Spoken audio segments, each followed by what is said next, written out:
All right, welcome back to another episode of the Podium Pusher podcast. As always, my name is Justin, here with Brandon. We're here to talk about the Japanese Grand Prix in a completely different time of the year than it usually is. We are in April talking about Japan, not the end of the season, the beginning of the season. Brandon, how you feeling? Feeling great, ready to experience the Japanese Grand Prix weekend, and yeah, I think it's going to be a great race. We've got some drama that happened in Australia, so hopefully the drama will continue, and we'll have another exciting weekend. I know, we're going to Japan. Is the championship back on? Who knows? I mean, this could be a crazy race. I don't necessarily think that it really is, but it could be. There's hope.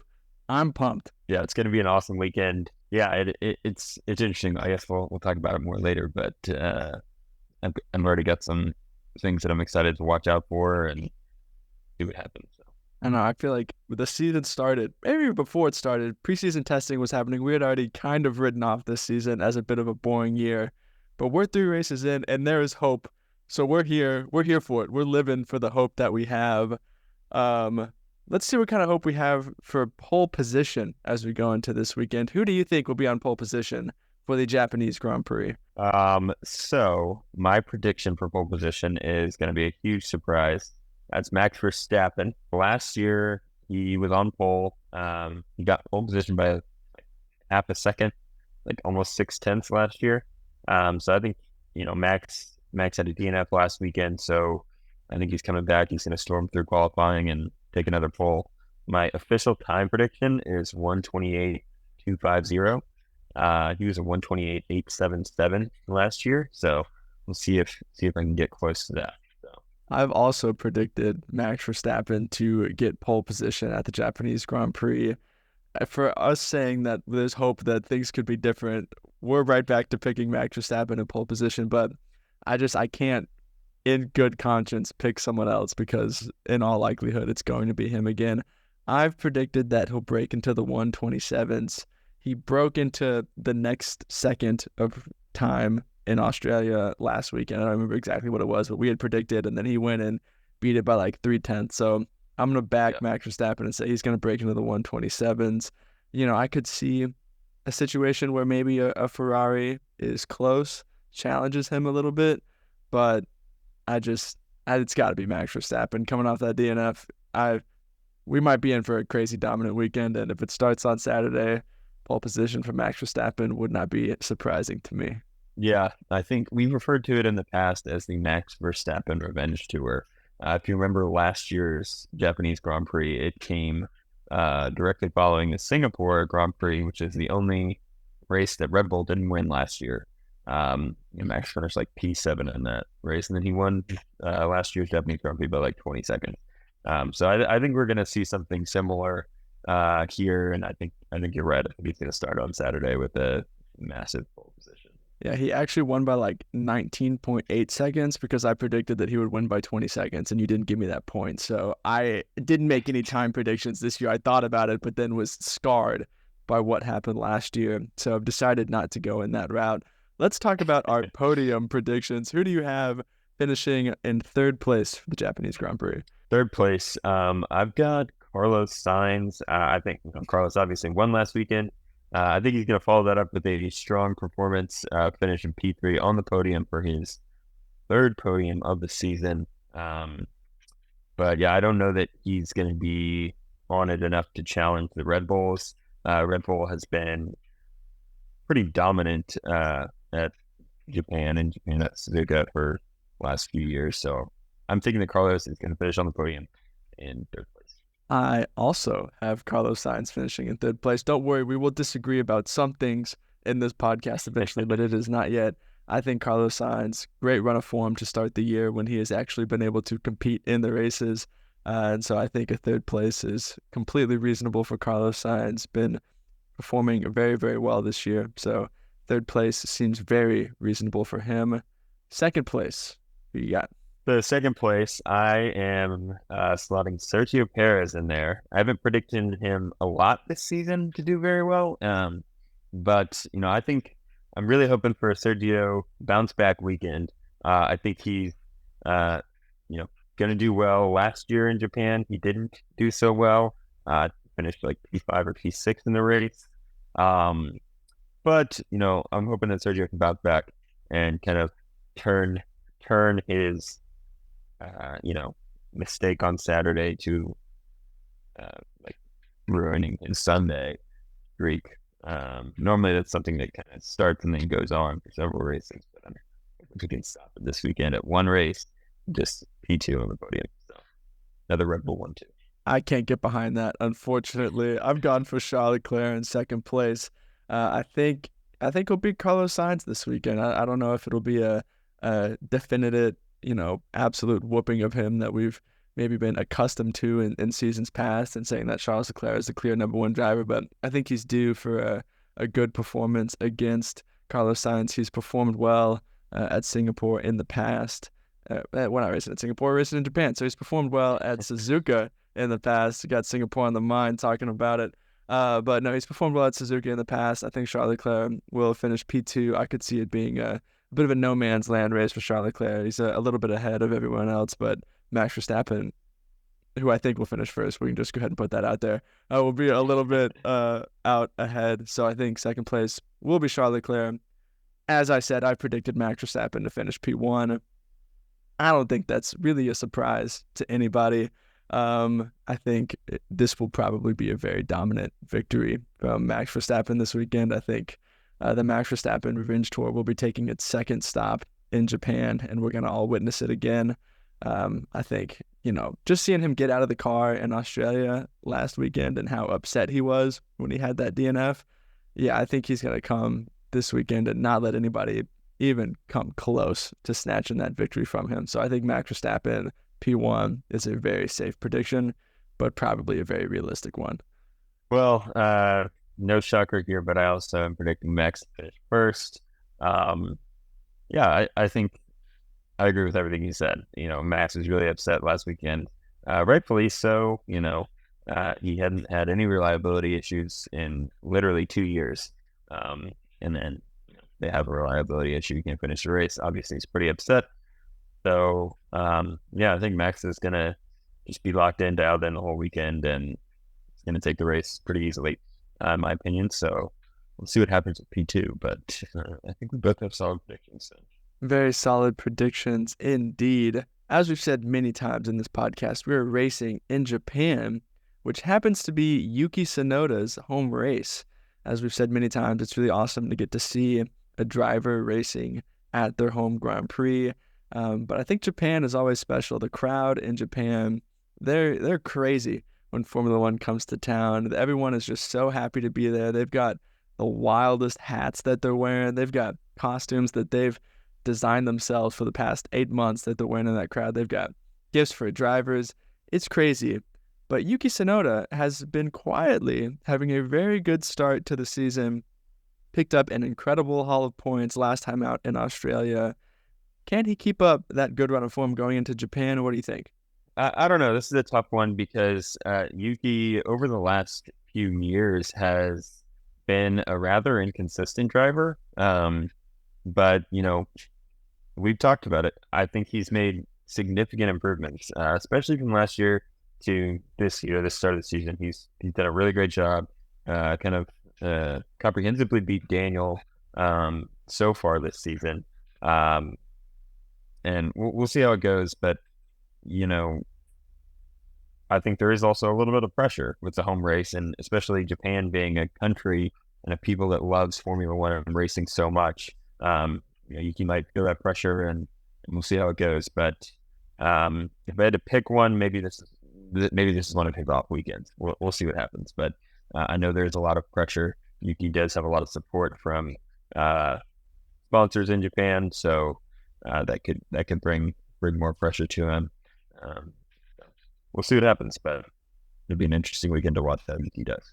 I hope he has a good race, and I'll save everything I'm going to say about him because I have a prediction about him later. But there just seems to be something in the air that just prevents drivers from having good weekends at their home Grand Prix. And I want it for them so bad just to perform well at their home race. I think Sebastian Vettel crashing in Germany in 2018, hitting his title heights. Daniel Ricciardo has been not great at the Australian Grand Prix his whole career. Even Oscar Piastri last time out having the team orders to take the podium away from him. He had a good weekend, but, still that little thing that there's just always something at the home race that goes against the home driver. So I'm nervous for Yuki Tsunoda this weekend. He's had a very good start to the season. I think it's been his most consistent year in Formula One yet, performing very well and probably getting the most out of that car every chance he can. But I just worry with it being his home race and how drivers seem to do at the home Grand Prix that we might see Yuki Tsunoda not at his best this race weekend. Yeah. It's like, a driver can have a good weekend like Oscar Piastri last weekend, and there's a team order to take that away from him. So it's like there's always a little blemish on the home race for the driver. I mean, also think back to Daniel Ricciardo when he was on the podium in Australia and then gets disqualified. So it's like there's always just something there that prevents you from looking at it and being like, yeah, that was just an all-around great weekend. So yeah, we'll see how it goes. But can't believe I didn't mention this in my examples, but Charles Leclerc at Monaco is maybe the best example of them all. But hey, we're a couple of weeks away from Monaco. Maybe this year will be different. I hope so. Anyways, we've been seeing, speaking of Yuki Tsunoda scoring points, we've had some midfield teams score some points in the first 3 races of the season. We saw them score points with Haas in Saudi Arabia, and then Haas and RB scored points in Australia. We thought, leaving Bahrain, that points were going to be very, very hard to come by. We thought there were a clear top 5 teams, and none of them had reliability issues. And we said, all right, well, here we go. It's going to be, the bottom half of the field are all scoring 8 points all season long. And RB is almost already at that total. And so maybe those top 5 teams aren't as bulletproof as we thought. If you had to say that there's going to be a midfield team that's poised to pick up the pieces in Japan should they arise, which midfield team do you think that's going to be? This is maybe a bit of a bold prediction here, but I think this is Williams' weekend. I feel it. They're coming off of a couple of not great races, especially last weekend in Australia with the whole crash and they're choosing Alex over Logan and all that stuff. But I'm really, really hoping that Williams bounces back, maybe picks up a P9 or 10. They're my pick to kind of pick up the pieces. I think Logan's going to arrive with a chip on his shoulder, ready to prove that maybe he was the choice that they should have made. So Williams is my pick. They haven't scored any points yet this season, but I think this is their weekend. This is their breakthrough. I was actually going to say Williams as well. This is a problem. We think too much alike as Formula One fans. That's why we started this podcast together, but that's okay. I was going to say Williams as well. I think this could be a good track for them. We didn't necessarily get to see representative performance from them last year when Alex Albon got yeeted in turn 1 last year. Didn't even make it to turn 1. He was still on the straight when he was airborne. So I could see them having a good weekend here. I think I've said it many times. I think they have underperformed as a team this year. I think they maybe even under-delivered with the car that they brought for this year based on the trajectory that they were on. But I do think they could have a good weekend here. I have to give a quick shout out to Haas as the American team. I think they're doing better than really any of us thought that they would. I think a lot of people predicted them to be P10 in the constructor standings. They've almost already guaranteed that they won't be that with the points that they've scored in 2 races. Anything is possible, so it could still happen, but they've set themselves up very well for the rest of the year. You think back to their car launch and before the season even started, their team principal was saying that, yeah, they're going to be 10th and miles off the pace. And that completely hasn't been the case. So I guess if you're a new team principal, maybe the strategy is to, under promise and over deliver, make yourself look really great. Maybe the people in charge at Alpine could learn something from that. But sorry, I didn't mean for Alpine to catch a stray there, but it was just too easy. But yeah, I think Haas has been performing very well this year. I think it's clearly shown that maybe they've fixed some of the problems that they suffered from last year, because last year there were races where they would qualify great and then just, the lights go out and Nico Hulkenberg would fall like a rock and they'd finish P16 and P17, even though he qualified P7. And so I think, maybe they fixed some of those tire wear issues. Every race this year, they've been able to race at the edge of the points and have competitive race pace and race with the cars around them. So I don't know if this is, a one-off thing or if this is the new trajectory of Haas. I hope it is. That would be good to see because I think we were all upset that Andretti's bid got rejected for a team that we assumed was going to just run last all year. But to see them actually competitive, scoring points, I think is good for the sport. I think it's good for the American fans in Formula One. And so, got to give a quick shout out to Haas because they are definitely overperforming this year. Yeah. I think they, if you asked me to pick one more team that I think would pick up points, it's going to be Haas, just because, I mean, in Saudi Arabia, when Kevin was helping out Nico and backing everybody up to get those points, in P10 for Nico, I mean, just great team driving so far, and they did well in Australia. So, they're kind of on a bit of a hot streak, and they would be the other team that I would choose to pick up the points in Japan this weekend. So big shout out to Haas, and it's great to see them doing so well so far in the season. So Williams and Haas, if they score points, the Podium Pusher Boys predicted it. You heard it here first. Let's talk about the two Red Bull teammates. Both of them had not great weekends in Australia. Obviously, Max Verstappen with his DNF. Sergio Perez having his first rough weekend of the year. It took him 3 weeks. Good job, Sergio. And I think the perception is that they're kind of headed on different trajectories right now. I think all the talk around Max Verstappen has been he's going to return to winning. He's going to dominate this weekend. And a lot of talk around Sergio Perez has been, is he about to fall off again, like we've seen in the past 2 seasons? So let's talk about him really quick. We'll start with Max Verstappen. Will Max Verstappen return to his winning ways this weekend in Japan? What do you think? I think yes. Obviously, we talked about our poll predictions and our podium predictions so far. I think Max is, again, just gonna start his revenge tour. He's performed well at this track before in the past. I know that it's one of the tracks that is a lot of drivers' favorites, and I think Max is definitely in that category. He secured a Drivers' World Championship in Japan in the past. I think Max is gonna win the race easily, and with the Red Bull car kind of being set up well to race in Japan the past couple of years, I don't think this year's gonna be an exception to that. So I'm gonna go ahead and say Max is absolutely gonna return to his winning ways. Yeah, I agree. I can't see a situation where he doesn't. Obviously, we had to ask the question after his DNF, like, is there a crack in Red Bull, with the potential of these reliability issues? It was said after the design of the car that it might have reliability issues just because it's so drastic. But it was just an issue with his brake. Like, it wasn't anything with the design of the car necessarily. It didn't have anything to do with cooling, had nothing to do with the power unit. It was just probably just a little glitch in the system with his brake.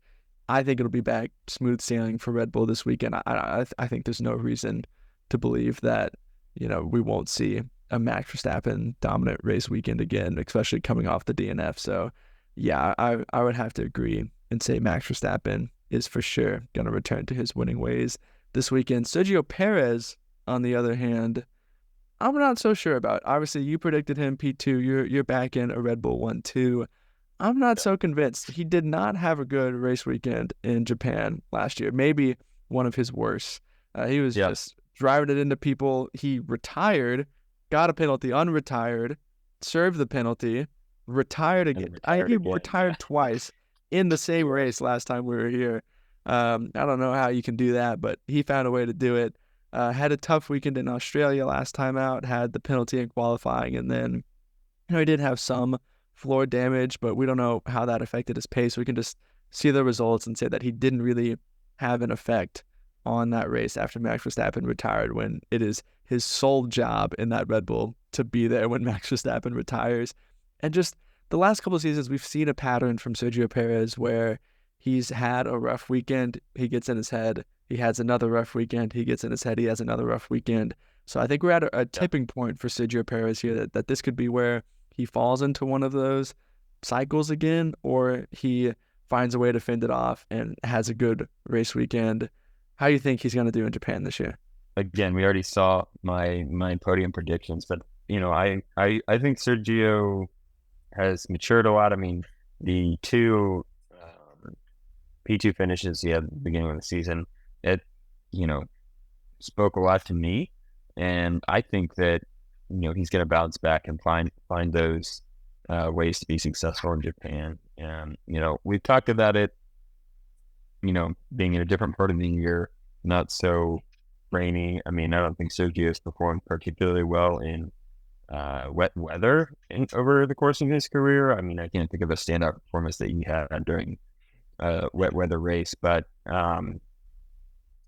maybe the weather won't be as much of a factor this time, and hopefully Sergio can get on top of the car.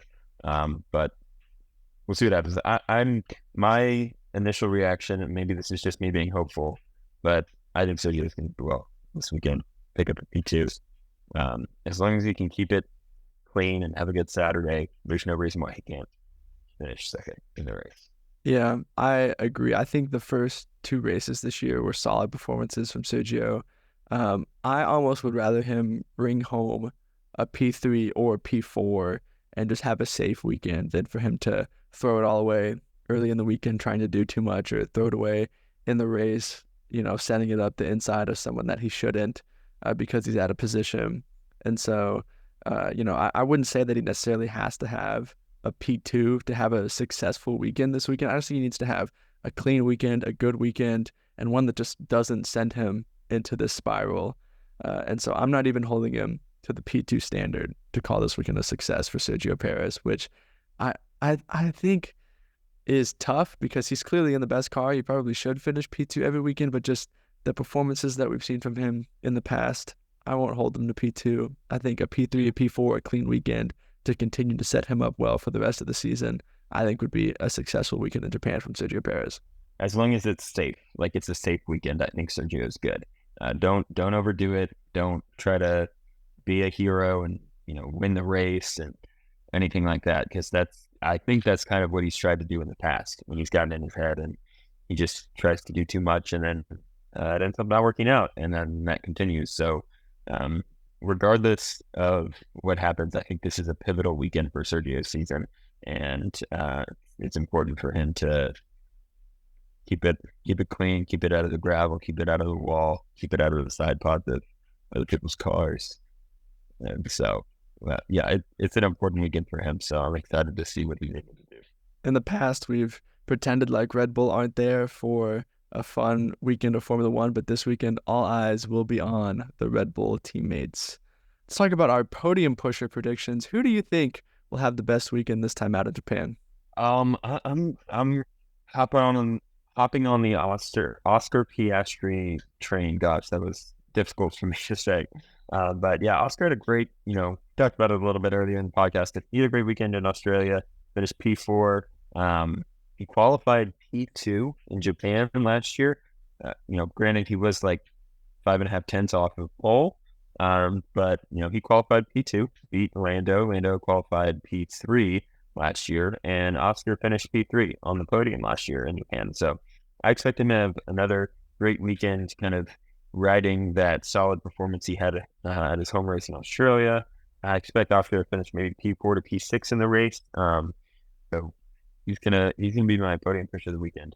Yep, I could see that for sure. I think Oscar Piastri last year, his one downfall was his race pace was a little bit lacking. Still trying to get on top of the Formula One car, its brakes, its tires, just being able to maximize it. I think we've seen improvements in that area this year, going back to a track that he's comfortable at and performed well in his rookie season. You'd have to assume that he's going to perform well this year, being the improved driver that he is.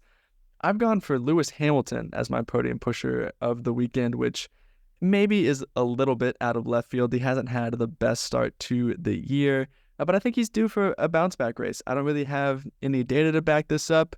I'm not going on previous trends in Suzuka. I'm just saying Lewis Hamilton had a rough start to the year. He's due for a weekend to turn it around. I think he'll get into Q3, which shouldn't be a surprise, but after last weekend, maybe it will be. I think he'll beat George Russell this weekend, which he hasn't done so far this season. So Lewis Hamilton is my podium pusher prediction for the weekend, strictly off vibes, no other reason. Yeah, I can definitely see that happening. I mean, Lewis isn't somebody that we necessarily talked about a lot so far this season. Kind of had a quiet start like you said, it hasn't been the best start, especially when you compare it to the first 3 races of some other seasons he's had in his career. But, I could definitely see that happening. I think Lewis really, really does, even though he is leaving at the end of the season for Ferrari, I think he has a really strong desire to perform well for Mercedes and still, get results for them. Because, he's won 6 of his 7 Drivers' World Championships with this team. He's surrounded by people that he obviously cares a lot about at this team, because he stayed here so long. So it would be, again, like I said, not particularly a Lewis Hamilton and Mercedes fan myself, but I do just want to see him be successful one more time before he leaves Mercedes. And it would be cool to see him have a bounce back again, get some momentum going. Put George back into the number 2 driver slot in Mercedes. Yeah, we'll see what happens with that. Definitely an interesting teammate dynamic for sure. My back marker of the weekend, hate to say it, I'm going with Yuki Tsunoda. He's had a great start to the season, so maybe this one is just off vibes and not data again. But just with it being his home Grand Prix, those weekends, they require a lot of the driver. You've got extra media duties. You've got family and friends that want your attention because you're home for that weekend and they want to be there and support you. And it's all well-meaning things from the media and from your team and from the Red Bull family as a whole. I'm sure they'll have some crazy YouTube video that they put out that takes up his time. I think it's just, the home Grand Prix are a busy weekend and it can be taxing on a driver. I think Yuki is still young and still learning how to deal with that. We've seen inconsistencies in the past from him. And so I think back marker of the weekend this weekend will be Yuki Tsunoda. I don't know what that looks like in an RB because they could be the tail end of the points car this weekend or they could be the last car on the grid this weekend. That's just how the midfield goes sometimes. But, I think you could definitely see it. If he gets beat by Daniel Ricciardo this weekend, then you would say it's an off weekend from Yuki Tsunoda just based on how the season has gone so far. And so even though it is at his home Grand Prix, and I would happily be wrong about this prediction, I think Yuki Tsunoda might not have the greatest of weekends here in Japan. We talked about it a little bit. I think that's definitely a possibility. I hope Yuki does well this weekend, just for the sake of it being his home race and, probably driving in front of a lot of important people in his life. That'd be cool. But you can definitely see it happening. My back marker of the weekend is, maybe this is a bit, of a safer prediction. And I have predicted this person in the past so far this season, but it's Esteban Ocon. He hasn't had the greatest start to his season. One of the worst actually on the grid. You can say maybe it is the worst on the grid, but we'll save that debate for another time. His highest finish this season so far is P13. He hasn't finished a race on the lead lap yet this season. So that's kind of a bit of a crazy stat to hear. There has only been 3 races, so 3 opportunities, but every single one of those opportunities hasn't worked out for him. So there is that. I just expect Alpine and Esteban to continue to not have a great run of form, and we'll see how it goes. But they don't look like they're on the up and up, and this weekend doesn't seem like the time that they're gonna turn it around. Yeah, Alpine as a whole haven't been great this year, but from my point of view, I think maybe he's been slightly better than Pierre Gasly. He's qualified better than Pierre Gasly. He did get it into Q2 last weekend and then had the extra stop during the race to get the tear off out of his brakes that kind of ruined his race.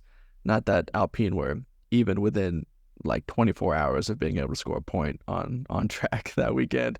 But I could definitely see it. Esteban Ocon and Alpine, just a tough year all around for the Alpine boys. So I think that is definitely a possible prediction. Let's move on to our maybe bold predictions for the weekends, the one that we're actually keeping track of scoring points for. I'm losing after a horrendous weekend of predictions for me. I'm down 2 points on you. So I need a huge performance here. And I haven't gone safe, even though I should have. My first prediction, Daniel Ricciardo outqualifies Yuki Tsunoda. Hasn't happened once. Daniel Ricciardo isn't known to be that great of a qualifier, but I'm going to stick with my Yuki Tsunoda back marker, maybe a bad home Grand Prix prediction. So Daniel Ricciardo out-qualifying Yuki Tsunoda is my first prediction. Just guaranteed a Danny Q1 exit, but that's fine. My second prediction is that there's going to be one or more mechanical failure in the race. Maybe this is just me riding off the highs of Australia and seeing DNFs from Max Verstappen and Lewis Hamilton, but one or more mechanical failure in the race is my second prediction. Going to hold out hope for some more action through mechanical failures this weekend. What are your predictions for this race? So my first prediction, I have got that both Aston Martins are in the points for the race, and that's finish in the points, not just drive in the points at some point during the race. But yeah, they both finished in the points in Australia. Lance crashed out in Saudi Arabia, but other than that, been a decent season for the Aston Martin boys so far. So I think that we'll continue to see that, and they'll pick up some good, important points. Now you're at the beginning of the season, so important to get those points while you still can, and development hasn't really started with other teams. So both Aston Martins have points. My second prediction is that Sergio Perez is back on the podium this weekend. I talked about it earlier in my predictions, but I think Sergio is going to have a good weekend, and I'm not even like you said earlier, not even holding him to P2 in my prediction. I'm holding him to P3 or better. So, I think Sergio will have a good weekend. He'll be back on the podium. I don't know. Feels maybe a little bit bold, both of those for me. I think there's definitely a possibility that they could get neither. Theoretically, both of those things should happen. Aston Martin is a top 5 car, so both drivers should be in the points. Sergio Perez is in the second best car, so he should be he's in the best car. Should be finishing second best, so he should be on the podium. But we'll see. There's a lovely variable known as Lance Stroll, who knows what could happen in the second Aston Martin seat, and then Sergio Perez is just a wild card himself rolling up to a weekend. We don't know. He should finish second or third, but we just don't know. So we'll have to wait and see on those predictions. That's all we've got for the Japanese Grand Prix. We are excited about it. We've just given you our rundown of predictions, things to look out for. We would love to hear your predictions and any of the various comments on any of our social media platforms.